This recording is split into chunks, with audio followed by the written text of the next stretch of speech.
Higher এই ফ্রিজটা দেখেন ভাইয়া, এটা গ্রামের জন্য বেস্ট একটা ফ্রিজ।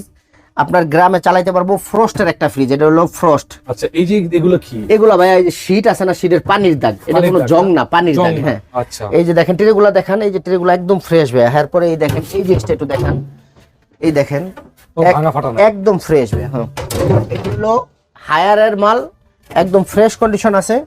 এই মালটা নিতে পারে ভাইয়া। বলে দেন ছোট করে 14,000। ছোট করে দাম বলে দেন। আচ্ছা, 12,000 টাকা নক প্রাইস ভাই। Knock price 12,000। হ্যাঁ, এগুলা বাদ, এগুলা সেল হয়ে গেছে। এটা আমার এক বিদেশি আপাই নিছে, এটা নিছে, আরেকটা ডিপ নিছে। এই আপাই নিছে, এই আপাই অবশ্যই কমেন্টস করতে হবে। হ্যাঁ, বিদেশ নিছে। আপনার হলো আপনার কোন জায়গায়, কেরানীগঞ্জ নিবে। দুইটা তিনটা ফ্রিজ নিছে আমার কাছ থেকে। আচ্ছা, একটা ফ্রিজ আছে স্যামসাং এর, এটা স্যামসাং এর। হ্যাঁ, নন ফ্রস্ট। নন ফ্রস্টের। হ্যাঁ, সাইডে কোনো বরফ জমবে না, জমবে না। পাথরের মতো যা রাখলে গরম হয়ে যাবে, বরফ হয়ে যাবে। হ্যাঁ, আচ্ছা, এর নন ফ্রস্টের, সিলভার কালার, স্টিল বডি। হ্যাঁ, এটা এগুলো করলাম ভাই। এককালে অনেক দাম ছিল, এখন তো পুরান হয়ে গেছে। আসলে মানুষ এখন দিন দিন আপডেট হইতাছে, আপডেট মডেলের মাল নিতেছে। কিন্তু এই মালগুলা নিবে কারা? আমার মতন গরিব লোকেরাই। ভাইয়া ছোট করে একটা দাম বলো। অনেক বড় ফ্রিজ, এটা কি প্রায় 300 350 হবে না? হ্যাঁ, এরকম হবে, 400 লিটার হবে। আচ্ছা, বলে দেন। আচ্ছা, এটা 18,000 করে দেন। 18 স্যামসাং এর। এটাই কি?